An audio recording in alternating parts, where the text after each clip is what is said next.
Muy bien, siguiendo con el programa, llamamos entonces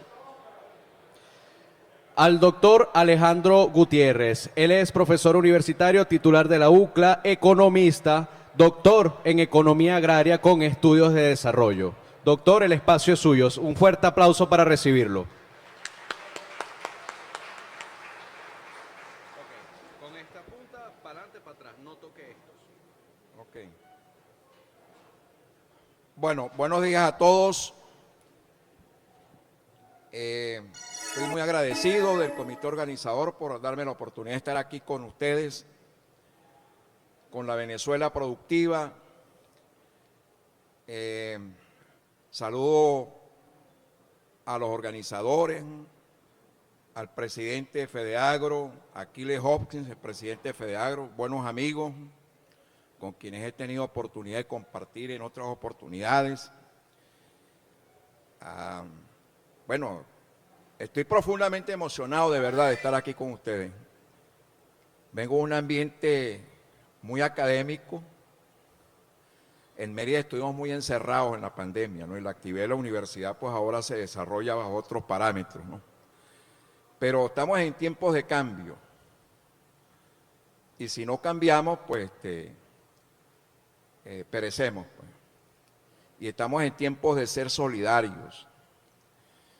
Y la producción agrícola está inserta en un sistema alimentario, está inserto en una cadena de valor, y como lo dijo Concho Quijada, pues el factor más importante de producción es el hombre, y no podemos crecer aislados, tenemos que ayudarnos todos, y la cadena de valor agroalimentaria, que es el maíz, depende de todos sus actores. Son valores que se van agregando desde antes de la finca hasta que el producto, el alimento llega al consumidor.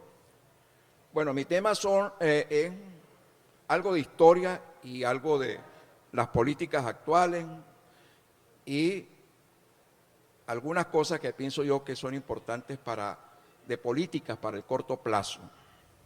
Estamos en un momento de transición en lo económico, venimos de una economía de controles, de mucha intervención del Estado, de un Estado muy poderoso, con una renta petrolera que le permitía intervenir fuertemente en la economía, y eso ya no es así, pues. La realidad de los hechos está haciendo que todos cambiemos, y la política económica también está cambiando, obviamente, ¿no?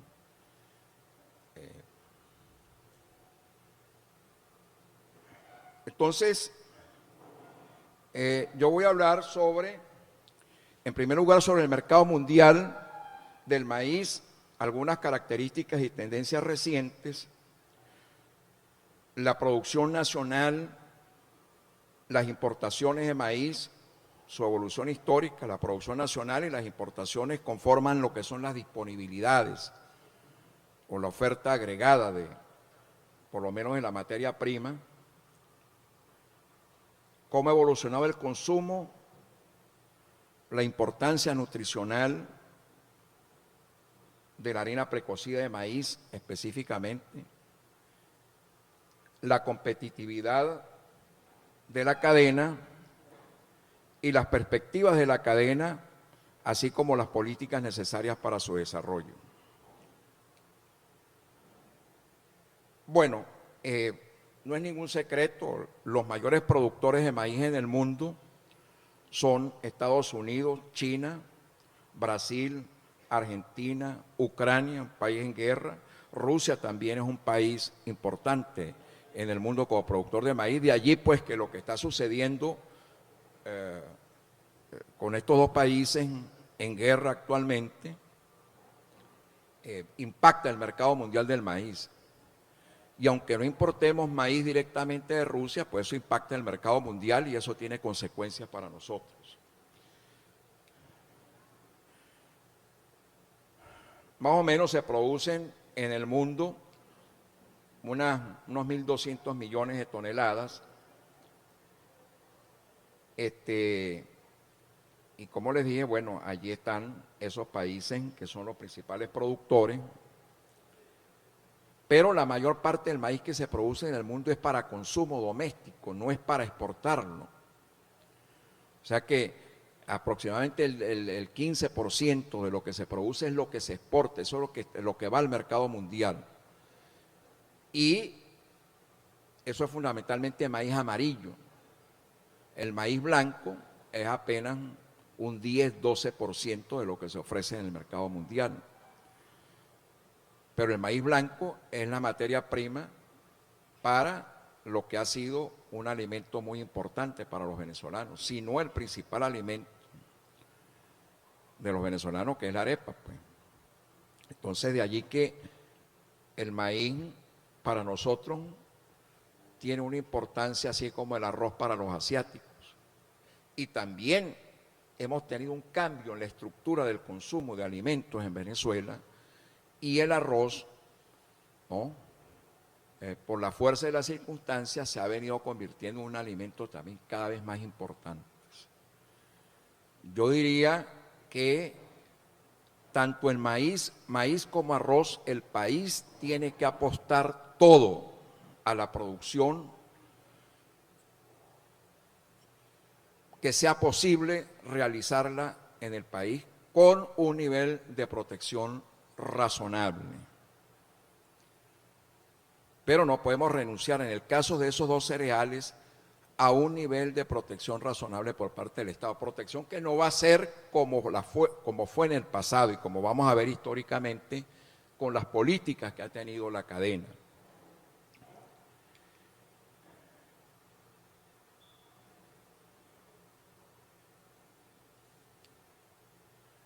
Bueno, los principales países importadores, China es un gran productor de maíz, pero no le alcanza, no es suficiente. Entonces China, al igual que en muchas materias primas y minerales, en materias primas agrícolas y minerales, China es un gran importador, ¿no? Cuando el aumento de precios en los mercados mundiales de materias primas y de petróleo y de otros minerales que hubo en los años, a comienzos del siglo, entre el 2003 y 2011, 2012, bueno, hubo un periodista que hizo un titular: China se come al mundo. Pues sí, bueno, porque todo ese avance económico que ha tenido China ha hecho que la gente pobre pues consuma más.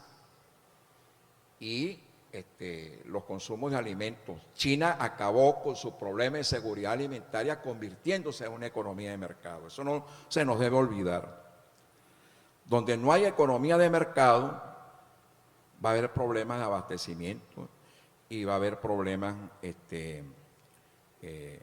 escasez y mercados negros, ¿no? Eso ya lo sabemos, pero nadie aprende en cabeza ajena, ¿no? Ahora lo sabemos nosotros y ahora cambiamos la política de precios. Se acabaron por lo menos de facto, porque las leyes no han sido derogadas, pero se cambió de facto la política de precios y se acabó la escasez. Se acabaron los bachaqueros, ¿verdad? Ninguno de ustedes vio colas de gente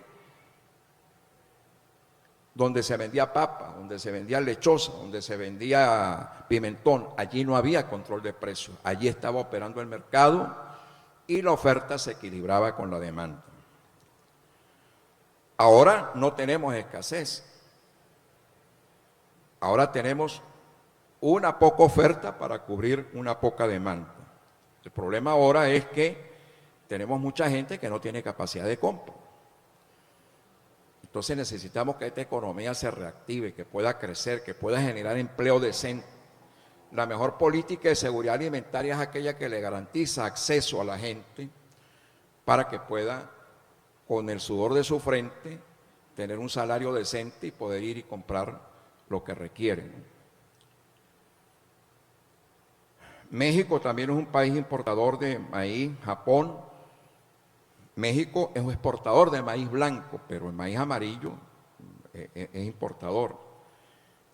Las exportaciones, los grandes exportadores son Estados Unidos, Brasil, Argentina, Ucrania. Rusia también es un importante, bueno, por eso digo que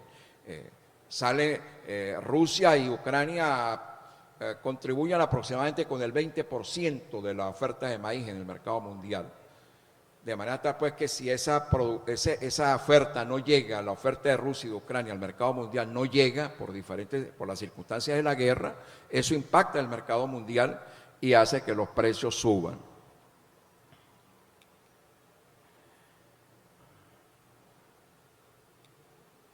Bueno, ahí pueden ustedes ver cómo yo mandé esta presentación hace 15 días. Esos fueron los últimos datos que tenía para el momento de las tendencias del mercado mundial del maíz. Lo que les quiero sí señalar es que antes de la guerra ya había crecimiento del precio del maíz y de las commodities agrícolas. Es decir, que la guerra lo que hace es que acelera el crecimiento de los precios del maíz, genera expectativas de mayores precios en el mercado de futuro, porque, repito, Rusia y Ucrania tienen su peso en el mercado mundial del maíz, ¿no? Entonces, en síntesis, en el mercado mundial los tres principales productores son Estados Unidos, China y Brasil.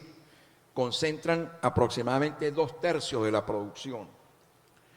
Es una producción con tendencia creciente y eso está acorde con la tendencia creciente de la producción mundial de carne y leche y de carne de aves, de carne bovina y carne de aves, donde el maíz amarillo se utiliza como insumo para la producción de alimentos balanceados y para alimentar animales.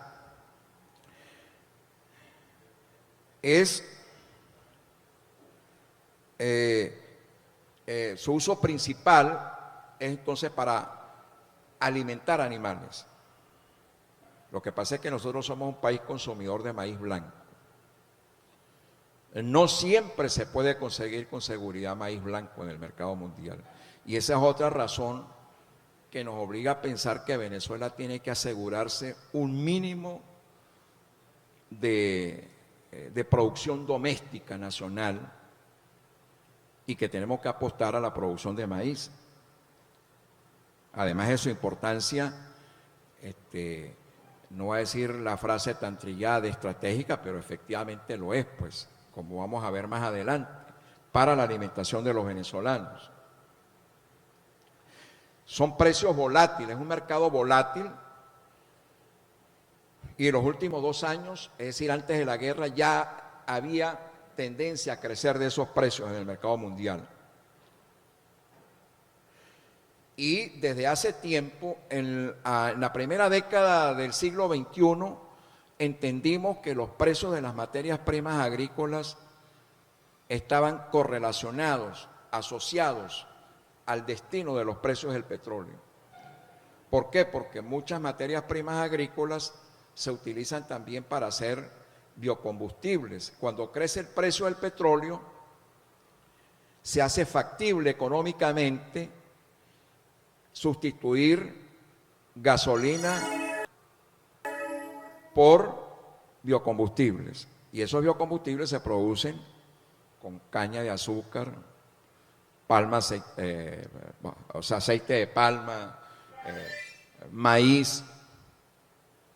Es decir, hay algunas materias primas agrícolas que son materias primas, y eso aumenta la demanda y entonces el precio de esas materias primas agrícolas se va hacia arriba.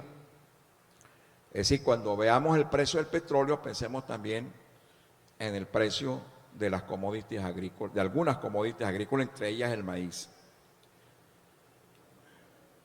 Bueno, en ese gráfico ahí tengo 40 años, 4 décadas de historia de la producción de maíz en Venezuela. En la línea de arriba son las cifras oficiales. Ya al final de la serie, la línea de abajo, la curva abajo, son las estimaciones de Fedeagro. Fedeagro empezó a diferir de las estimaciones oficiales por allá por el año 2008, 2009, fundamentalmente.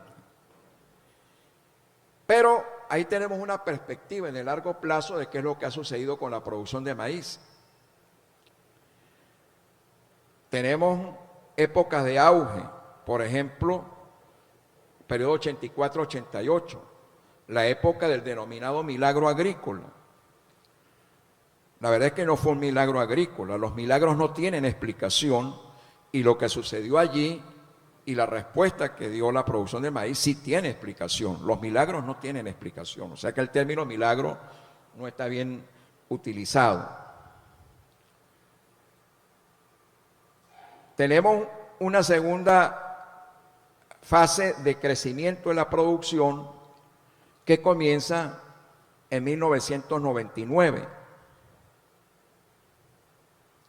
Es decir, en los inicios del gobierno que se inicia en 1999, siempre hubo una preocupación por la producción de maíz.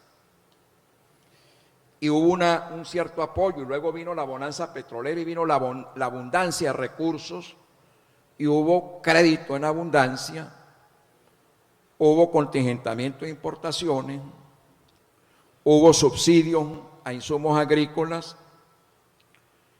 y bueno, se logró crear un ambiente de buena rentabilidad y eso aumentó la producción de maíz hasta que luego se acabaron los recursos y entonces ya no eran suficientes para mantener la política, aunque en el enunciado se mantenían las políticas, no había financiamiento, el gobierno monopolizó la importación de insumos, la importación de la materia prima, y bueno, se quedó sin recursos, se quedó sin financiamiento. Vino, después vino todo el proceso, es decir, la tercera fase que tenemos allí es la de caída libre, después del 2009 para acá. Y luego 2000, las estadísticas oficiales dicen que en 2019-2020 empieza un proceso de recuperación. Las estadísticas de FEAGRO la ubican por allí, por el 2020.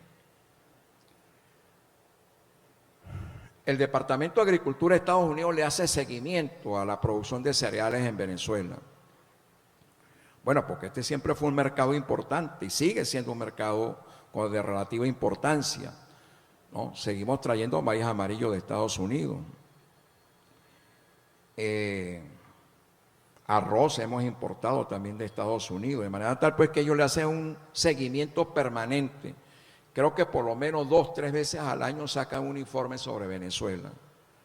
Entonces, ellos también estiman que en 2021 hubo una recuperación de la producción de maíz.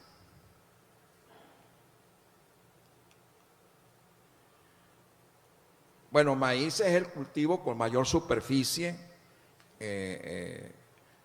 sembrada y cosechada en la agricultura nacional. Eso no es nada nuevo, todo el mundo siembra maíz, pero obviamente la producción se concentra en Portuguesa, Guárico, Barinas, Cojedes, pero en todos los estados del país se siembra algo de maíz.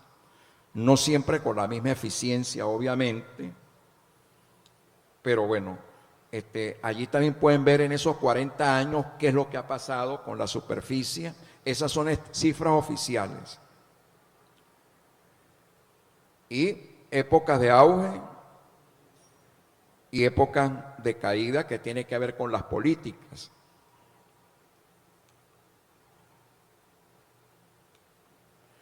Los rendimientos, que es fundamental enfocar en los rendimientos. Bueno, la tendencia a largo plazo es creciente, pero todavía estamos muy lejos de los mejores rendimientos en el mundo. Estados Unidos, que es el gran productor de maíz, tiene rendimientos de cerca de los 12.000 kilos por hectárea. Nosotros andamos entre los 3.500, 4.000 kilos por hectárea. Pero es fundamental tener mayores rendimientos, ¿verdad?, que tiendan a reducir nuestros costos unitarios de producción. Allí tenemos que hacer los mayores esfuerzos. La verdadera fuente de competitividad de la cadena va a estar en lo que hagamos con la eficiencia productiva de la cadena. Y eso comienza por la producción agrícola. Bueno, hay una serie de ponentes aquí que van a tocar temas fundamentales para mejorar esa productividad, el tema del suelo, el tema de la semilla, ¿no? Somos un país raro, ¿no? País raro porque tenemos una ley de semillas que prohíbe usar semillas genéticamente modificadas, pero importamos maíz que produce maíz con semillas genéticamente modificadas. Y todavía el gobierno no se atreve a dar el paso de acabar con esa ley de semillas. Pero ustedes saben muy bien que eso no impide totalmente. De manera tal pues que no voy a seguir metiendo el dedo allí en esa llaga, ¿no? Bueno, pero esa reforma está planteada. Aquí viene una ponente, tuve la oportunidad de compartir con ella, por lo menos hasta Maracay, de Colombia, que sabe de estas cosas y le va a hablar sobre las semillas genéticamente modificadas, ¿no?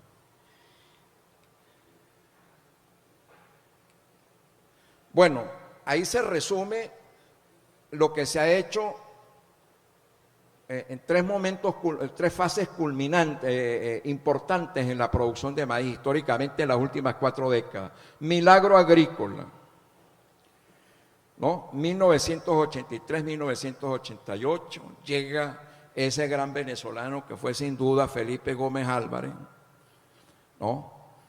Ante una agricultura que estaba deprimida, unos productores que no le pagaban sus cosechas, etcétera, llega y le da un gran impulso con políticas proteccionistas, pero impulsa la producción de maíz. En un momento en que el país ya sentía los efectos de la declinación del modelo basado en la renta petrolera, ¿no? Se sacan recursos para dar un financiamiento abundante, se crean las carteras, la cartera agrícola se crea en el primer gobierno de Carlos Andrés Pérez, pero se establece una cartera agrícola, tasas de interés reales negativas, es decir, por debajo de la tasa de inflación, o sea, crédito barato, subsidiado, subsidios a insumos como los fertilizantes, semillas, hubo subsidios también al consumo de harina precocida de maíz, hubo contingentamiento de importaciones, hubo precios rentables, fueron años de auge de la producción de maíz. Había un tipo de cambio sobrevaluado que le quitaba competitividad, un tipo de cambio oficial sobrevaluado que le restaba competitividad, abarataba las importaciones, pero eso se compensaba asegurándole el mercado a la producción nacional a los precios que estaban establecidos, ¿no? Y hubo ese auge. Segunda fase de bonanza se nos da del 98 al 2008. La tendencia es claramente creciente, tasas medias de crecimiento promedio anual muy altas y las políticas fueron muy parecidas. El problema con las cadenas de valor cuya competitividad depende del apoyo del Estado totalmente es que cuando le quitan las muletas se derrumban. Y nosotros tenemos, como dijo Nerio Naranjo, tenemos que aprender a ser resilientes, ¿no? Y esa fase de caída entre el 2008 y el 2018, se debe a que no se pudieron sostener todas esas políticas de crédito barato, abundante. El Estado incurrió en un error al asumir el monopolio de la importación de insumos. Lo de Agropatria es un fracaso estrepitoso que figurará en la historia económica de Venezuela allí. Se acabó el dinero. Los controles de precios generó problemas y fricciones a lo largo de todos los eslabones de la cadena del maíz, conflictos entre los agroindustriales y los productores, porque yo te aumento el precio del productor agrícola, pero le digo al público que el precio del producto final no va a aumentar, imposible.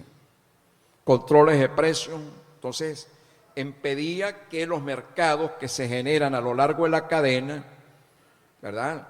El mercado entre el productor agrícola y el agroindustrial, allá hay una oferta, allá hay una demanda. entre el agroindustrial y los minoristas, los distribuidores. Allí hay mercados. Si no dejamos que el precio funcione, repito, nadie vio colas aquí para comprar papa. Nadie vio colas aquí para comprar cebolla, nadie vio colas para comprar pimentón, porque el mercado estaba funcionando. Yo no creo que el mercado lo puede hacer todo. No soy de los economistas que creen que el mercado lo puede hacer todo, absolutamente todo. Pero obviamente que es una condición fundamental. Y que en el caso de la política agroalimentaria el Estado tiene que jugar un rol, ¿no? Pero bueno es culantro, pero no tanto, decía mi mamá, ¿no?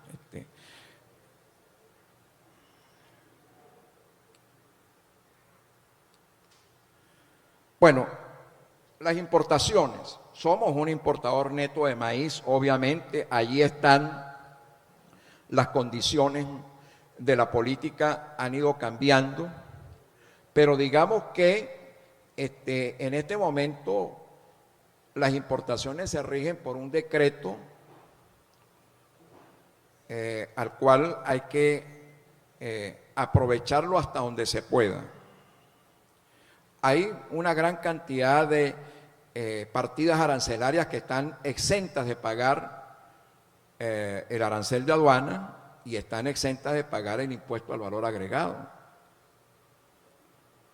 Allí hay muchos insumos para la producción. Pero digamos que pasamos de una exoneración total, el último decreto, que por cierto venció el 31 de marzo, ayer, y debe estarse preparando su renovación, probablemente sigue el mismo. Es decir, se adoptó el arancel de la Organización Mundial de Comercio, esos son los aranceles que se están cobrando para el maíz importado, el IVA que se está cobrando, solo que en ese decreto hay un apéndice, el apéndice 6 se llama, 6 en número romano.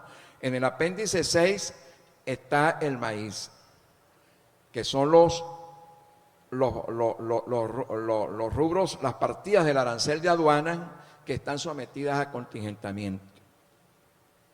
Es decir, que hay que emitir una licencia de importación. Allí está el maíz, allí está el arroz, ¿no? Y ese decreto dice que se puede exonerar con solicitudes específicas por cargamento, se puede exonerar el pago del arancel de aduanas para la importación de maíz. Claro, estamos en un momento en que hay buenas relaciones entre los productores agrícolas y la agroindustria.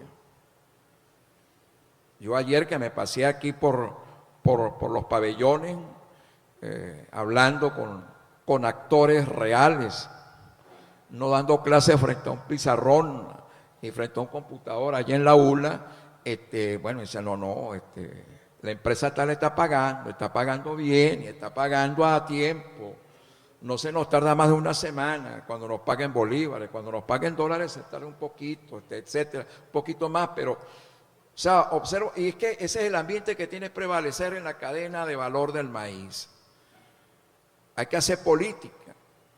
Los dirigentes gremiales tienen que ser políticos, defender a su gremio, pero la cadena de valor del maíz, su futuro depende de los acuerdos que hay entre los actores.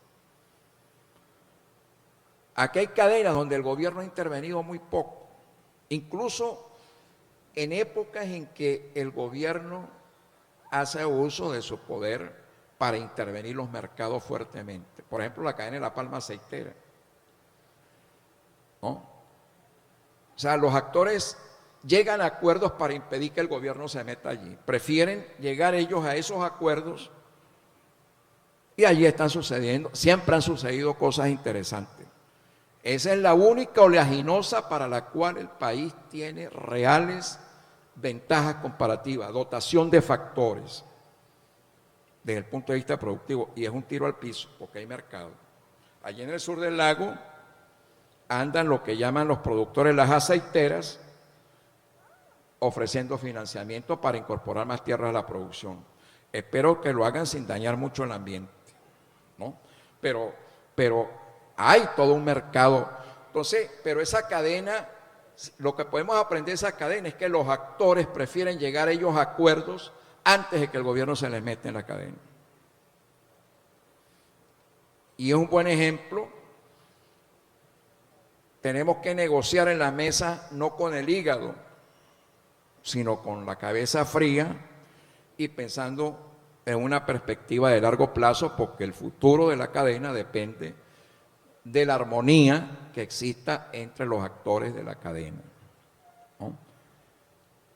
Bueno, las importaciones obviamente que han caído, se nos cayó la producción, se nos cayeron las importaciones, se nos cae el consumo de maíz y de los alimentos derivados del maíz. El acuerdo fundamental en este momento, a mi juicio, es que la agroindustria está pagando al precio de importación. El precio CIF de importación más los costos aduanales. Si tenemos que empezar a pensar. Se hizo un intento en los 90. Eso fue calificado como un experimento neoliberal. Pero aquí estamos otra vez. Los hechos son tercos. Los hechos son tercos. Ningún país, por mucho control que piense ejercer el Estado, puede con el mercado. Pregúntenle a la Unión Soviética, pregúntenle a Cuba. Todos los que hemos viajado a Cuba sabemos cuántos mercados hay, ¿no? Además del mercado que trata de controlar el gobierno. Es decir, eso, entonces, bueno, nosotros tenemos que decidir, o producimos aquí o importamos. Ese es nuestro punto de referencia para saber qué tan eficientes somos produciendo. Tenemos que meternos en la cabeza eso, no tenemos que pensar, y ahorita lo estamos viviendo, no tenemos las muletas del gobierno, salvo el contingentamiento, que es bien importante. Pero lo ideal sería que los actores de la cadena, los productores y la agroindustria estén permanentemente en armonía, o por lo menos llegando a acuerdos. Entonces, ese es un acuerdo fundamental. Yo pienso que hay que mantenerlo. Una regla de juego clara, pero debería haber un precio mínimo garantizado por si acaso. Y ese precio mínimo garantizado, ahora, lo que me pregunto es si el gobierno está en condiciones de garantizar un precio. Si el mercado dice que el precio está más bajo que el precio garantizado, el gobierno debería tener posibilidades para comprar el excedente y garantizar el precio. No sé si el gobierno en las actuales circunstancias está en condiciones de garantizar ese precio. Entonces,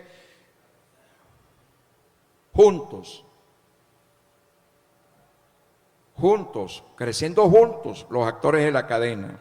Eso es fundamental. Bueno, las importaciones han caído, cayó la producción. Desde el punto de vista del consumo, desde el punto de vista del consumo, el maíz durante mucho tiempo, la harina precocida de maíz fue el principal alimento de los venezolanos. En las últimas mediciones, esto es del año 2014, Instituto Nacional de Nutrición, Hoja de Balanza de Alimentos, el arroz desplazó al maíz. Pero la harina precocida de maíz sigue siendo segundo y va a volver a recuperar su primer lugar como aportador de energía alimentaria para los venezolanos. El principal alimento aportador de energía alimentaria. Y es también un importante aportador de proteína. Los pobres de Venezuela, la suerte que tienen es que comen arepa. Los pobres de África comen feculentos. Pero los cereales, el maíz, tiene algo de proteínas. Los pobres de África comen feculentos, los pobres de Venezuela comen arepa. Y cuando comen arepa, comen algo de proteína también, ingieren algo de proteína, pero hay una norma de los años 90 que tiene la obligación de enriquecer, y lo que no puede permitir la cadena es la piratería de la harina precocida de maíz, que no cumpla con la norma del enriquecimiento. Porque ese enriquecimiento de la harina precocida de maíz es lo que impide que hayan madres embarazadas con anemia. O sea, la harina precocida de maíz es un alimento conductor de nutrientes. Y de allí también se deriva una importancia fundamental para la seguridad alimentaria de los venezolanos. Bueno, el consumo se ha caído. Usted me pregunta, ¿dónde sacó usted esa cifra? Bueno, yo esa cifra del 2014 para acá no hay cifras oficiales de consumo de harina precocida de maíz. 2015 en adelante. Bueno, ahí hay una brutal caída, pero bueno, la industria de harina precocida de maíz estará produciendo mensualmente alrededor de unas 60.000, 65.000 toneladas cada mes. No hay exportaciones en este momento. Eso se consume en el país. Ahí están los consumos por habitante, pero cayó. Y para que la gente deje de comer arepa es porque ha existido una circunstancia económica muy difícil, ¿no? O sea, los venezolanos perdieron peso, los venezolanos dejaron de consumir arepa. Bueno, en la medida que se recupere la economía, ese consumo se va a ir recuperando. Pero es de nuestro interés para la cadena que ese consumo se recupere, ¿no? Ahí están los consumos, la producción de harina precocida de maíz, ¿no? Cómo ha caído también. Ahora, nosotros somos, desde el punto de vista competitivo, somos importadores netos de maíz. Diera la impresión que a los precios actuales las cuentas cuadran para producir maíz. Y quizás la asistencia de ustedes aquí masiva a este evento es un reconocimiento de que ustedes ya hicieron sus cuentas y que hay que producir maíz. Aprovechemos la circunstancia, ¿no? También importamos semilla de maíz. Este es un área clave para mejorar la competitividad. Tenemos contingentamiento que nos asegura el mercado nacional. Tenemos acuerdo de precios con la agroindustria. Eso es bueno para la competitividad de la cadena. Recordemos que tuvimos autosuficiencia en la producción de maíz blanco hasta 2005, 2006. O sea, la arepa que se comía el venezolano era con maíz blanco producido en el país. Eso se acabó. Harina precocida de maíz se dejó de exportar se dejó de exportar legalmente junto con los controles de precio. Era un producto con precio controlado y subsidiado por el gobierno. Se prohibió su exportación, pero había contrabando de extracción. Sí, la harina precocida de maíz nuestra, diferentes marcas, se vendían en Colombia, se vendían en las islas del Caribe. A los brasileños les gusta la harina precocida de maíz venezolana, ¿no? Yo he conseguido en Miami, en supermercados de Miami, brasileños buscando como locos la marca que ustedes conocen, de harina precocida de maíz, porque dicen que les gusta más que la harina de maíz brasileña, pues, ¿no?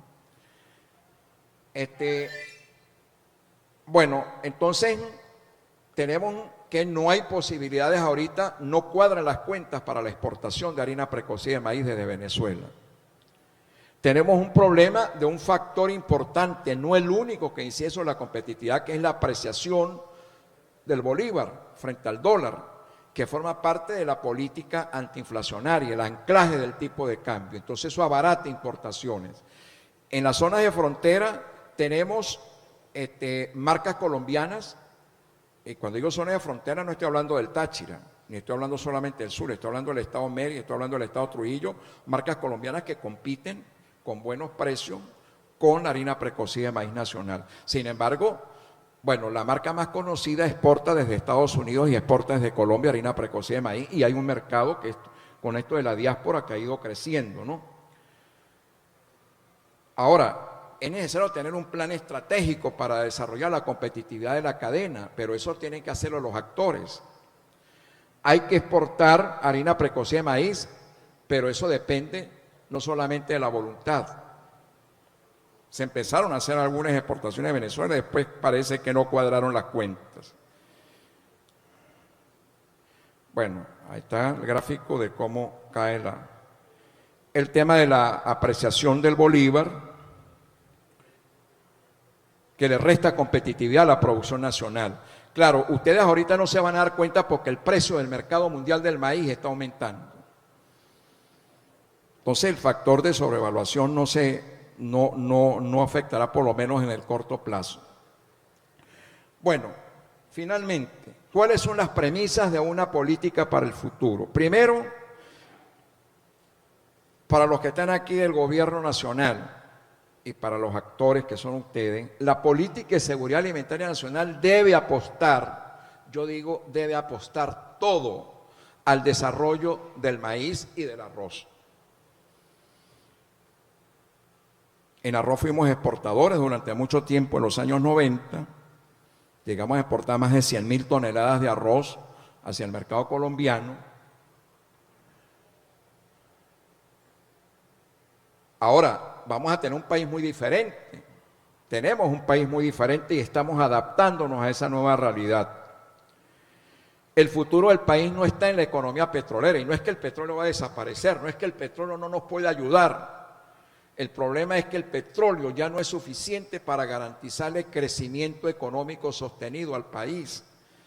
Y entonces tenemos que, lo que siempre se ha dicho, tenemos que fortalecer y depender de la economía no petrolera. Y dentro de la economía no petrolera, las cadenas de valor agroalimentarias tienen una importancia fundamental.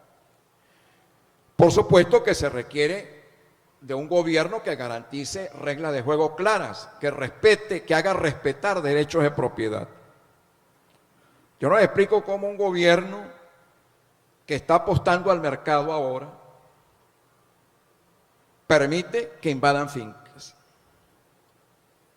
¿No? O sea, eso genera desconfianza sobre la continuidad de las políticas. El que invada fincas tiene que ser castigado con todo el peso de la ley, simplemente, porque si no, le está dañando la política económica al gobierno. Por lo menos esa debería ser la perspectiva que del gobierno debería existir.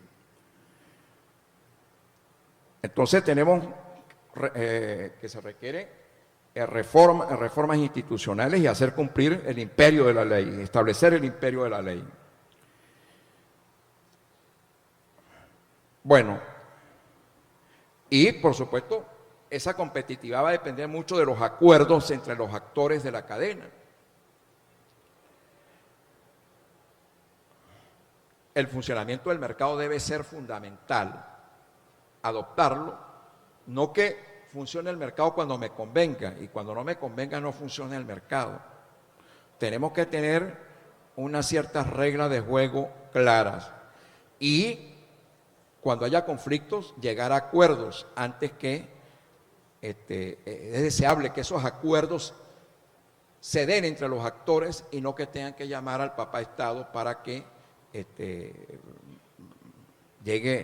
organice y solucione el conflicto. Ahora, elementos centrales de la política, el mantenimiento de la libertad de precios en los diferentes eslabones de la cadena. Eso hace que los mercados funcionen. Mantener el contingentamiento, ¿no? Pero debe fijarse un precio mínimo garantizado de sustentación. Mantener acuerdos entre productores y agroindustrias, solicitar revisión de la política cambiaria. Creo que eso para el gobierno no es prioritario en este momento porque forma parte de su política antiinflacionaria. Sobre eso probablemente Asdrúbal les hable con mayor propiedad. Pero aprovechar el decreto de exoneración de aranceles para importar insumos y el que puede equiparse que se equipe. Porque el tipo de cambio abarata las importaciones, pero hay importaciones que son insumos y son maquinaria y equipo agrícola. Hay que aprovecharlo. liberar dinero de encaje legal. Bueno, eso se está haciendo. Tengo entendido que van a liberar parte del encaje legal para poder que haya algo de financiamiento. Hay que explorar los programas de financiamiento alternativos. Hay que acordar con el gobierno la garantía del suministro de combustible. Es increíble que un país petrolero como Venezuela tenga esta situación de escasez de gasolina y de gasoil. Solicitar ante organismos gubernamentales el mejoramiento de la vialidad agrícola, que está muy mala, ¿no? Eso es válido para todas las cadenas. Solicitar la reforma de la ley de semillas. Si no lo quieren hacer en público, negocienlo en privado, pero yo sé que hay movimientos ecologistas que se van a molestar, pero este es fundamental, ¿no? Crear y poner en funcionamiento el Fondo Parafiscal del Maíz. Hay una ley de fondos parafiscales, que Disculpe. yo creo que allí puede estar el futuro de la competitividad de la cadena. Entonces, bueno, solicitar la cooperación de organismos multilaterales para mejorar el desempeño competitivo de la cadena. Con esto termino. Bueno, muchas gracias.